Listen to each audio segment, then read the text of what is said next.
Arrows of Promise, Book 2 of the Kingmakers series, by Raconteur. Read by Raconteur. Chapter 1. Mayhap they should have planned this better. You can't put a tannery right here near the shoreline, a red-faced man was blustering, arms windmilling in aggravation. The smell alone, man! I need direct access to the water, the tanner argued back, a vein twitching in his forehead. And there's only so much cleared land, you idiot, so where else am I supposed to build it? Eh? They really, truly should have planned this out better. This wasn't the only argument near Rihanna. Her ears picked up bits and pieces of about 5 arguments, 2 calmer discussions, and a great deal of confusion. She glanced over her shoulder at her wizard partner. Ash had one hand cupping his left ear, the other plugging his right, all in an attempt to hear better.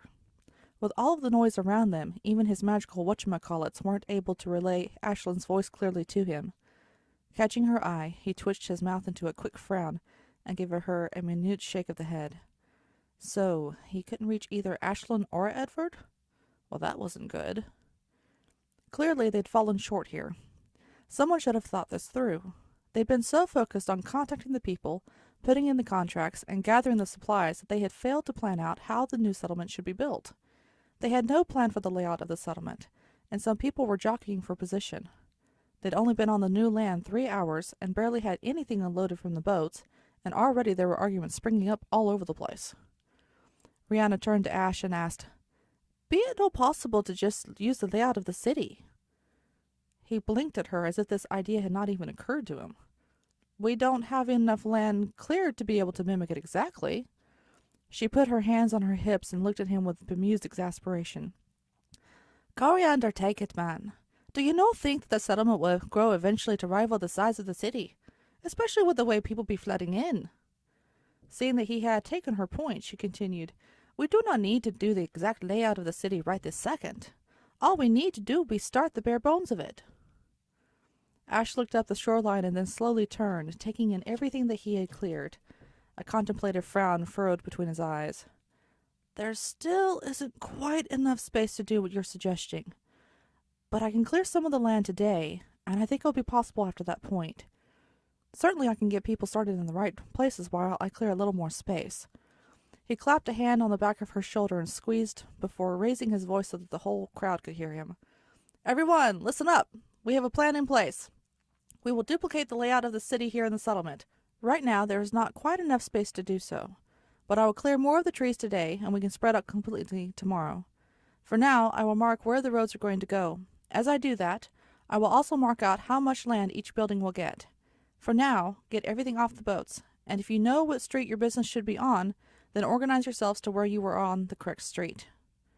That stopped all the arguments in their tracks. Some did not seem very enthused by this idea, but most agreed that it was the only sensible way to approach the matter.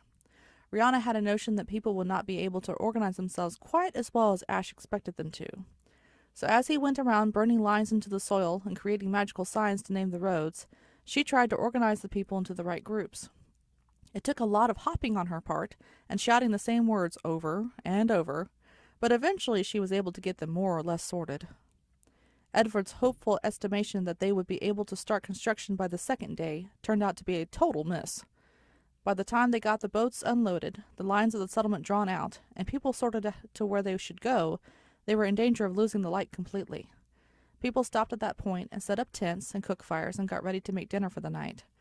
Rihanna and Ash were no exception, although Rihanna was the one setting up camp for the night, as Ash worked on clearing the rest of the land. Ash came back to their camp when the light failed him completely. He flopped down next to her like a puppet with his strings cut. Even in the dim lighting she could see that he was covered in sweat.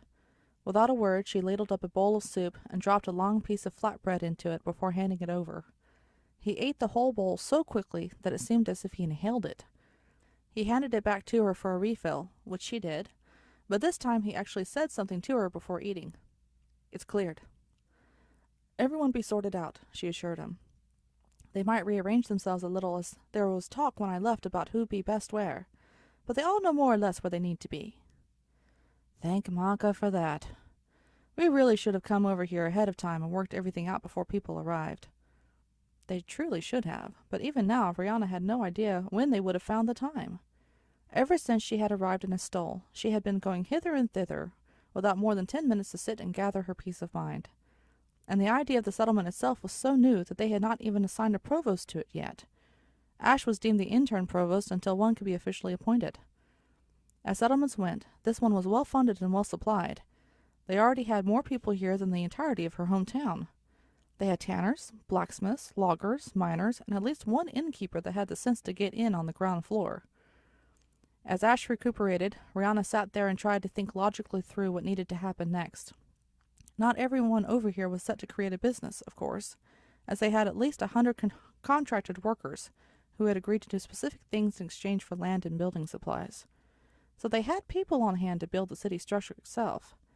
With that in mind, Ash, I'd be thinking that the dock should be built first. Considering the trouble that people had today unloading, I think that a splendid notion. I suppose I should be the one overseeing that. I've no notion on how to build docks, she said dryly. So yes, that be best. While you be focused on that, I think I will stay on top of people and mediate any arguments. Someone will need to, he agreed. That, too, was clear today. Lifting his head, he looked at her. Was this what you expected? I know at first you weren't keen on the idea of coming up here. This be a far cry from Cloud's Rest. She snorted, amused at her own fears. In fact, it do not have a thing in common with it.